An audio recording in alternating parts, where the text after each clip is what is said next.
নাকি আমি পড়ালেখা শিখতে চাই। আরে করিম ভাই, শুনছো গ্রামে নাকি একটা দানব এসেছে? আমার তো খুবই টেনশন হচ্ছে। তুমি তোমার ছেলে মেয়েকে সাবধানে রাখো। এই দানবটা নাকি মানুষের সাথে খুবই আক্রমণ করে এবং ভয়ানক ব্যবহার করে। কি কইলা মোতালেব ভাই, গ্রামে দানবের আক্রমণ? এটা তো খুব বিপদের কথা। এখন থেকে আমাদের সকলকে সাবধান থাকতে হইব। আমরা তো খুবই ভয়ের মধ্যে তাহলে থাকবো। এই দানবটা আইলো কেমনে আমাদের গ্রামে? ঠিক আছে মোতালেব ভাই, সন্ধ্যার সময় দরজাগুলো ভালো করে লাগিয়ে ঘুমাইও। আমি এখন যাই।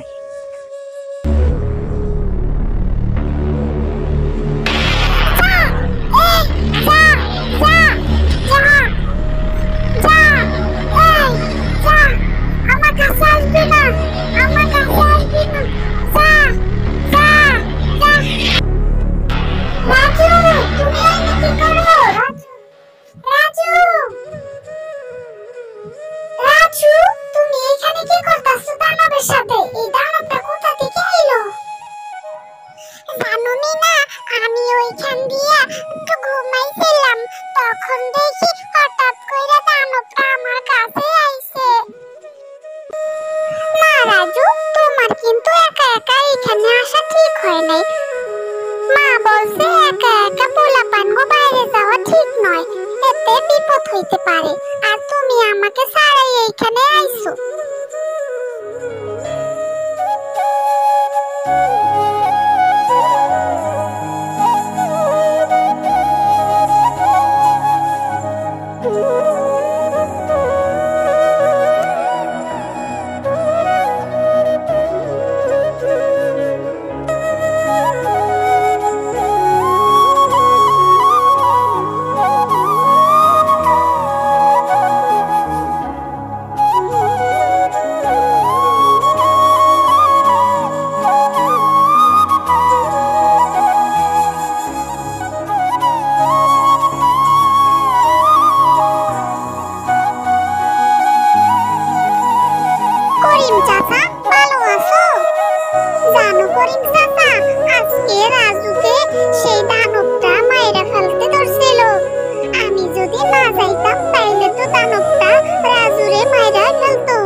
সে ঘুমাই পড়ছিল আর দানবটা তখনই রাজুকে আক্রমণ করছে।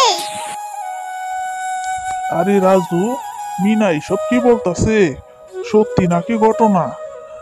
এখন তোমাদের উচিত বাসায় থাকা। এইভাবে বন জঙ্গলে ঘুরে বেলা তোমাদের পক্ষে ঠিক নয়। জানো না আমি না, ওই পশ্চিম পাড়ায় একটা বালকরে এই দানবটা নাকি মাইরা ফেলছে। তাই তোমরা সতর্ক থাকবা, বাসায় থাকবা, বাসা থেকে বের হবা না। তাইলে তোমাদের ওই দানবটা কিন্তু কামড় দিবে। এবং জানো, ওই দানবটা কিন্তু 3টা কুকুরকে খেয়ে ফেলছে। ওই দানবটা নাকি বিভিন্ন ধরনের জীব জন্তু খেয়ে ফেলে। আর এখন পোলাপানগো বেশি বেশি বাইরে যাওয়া ঠিক নয়। যেহেতু বাইরের অবস্থা বেশি একটা ভাল না, তাই আমি মনে করি মিনা রাজু তোমরা বাসায় থাকবা। বাসায় থাকবা এবং তোমাদের পড়ালেখাগুলো ঠিক মতো করবা। বেশি বেশি ঘুরে বেড়াইলে তোমাদের তো রেজাল্টও খারাপ হবে। তাই তোমাদের পড়ালেখায় মন দেওয়া উচিত। তোমরা বিকেল বেলা আমার বাসায় আসতে পারো। মন্টু এবং বাবলুর সাথে তোমরা খেলা করতে পারবা। তোমরা এইভাবে বাইরে বাইরে ঘুরে বেড়াইও না। আমার কথাটা তোমরা ভালোভাবে শুনো, বুঝছো? নাইলে একটা বিপদ ঘটবে। যাই, তোমার বাবার সাথে এই বিষয়ে কিছু কথা বলি গা। আচ্ছা মিনা, এখন আমি তাইলে যাই। আর বিকাল বেলা তুমি আইসো। চম্পা তোমার কথা বলছিল।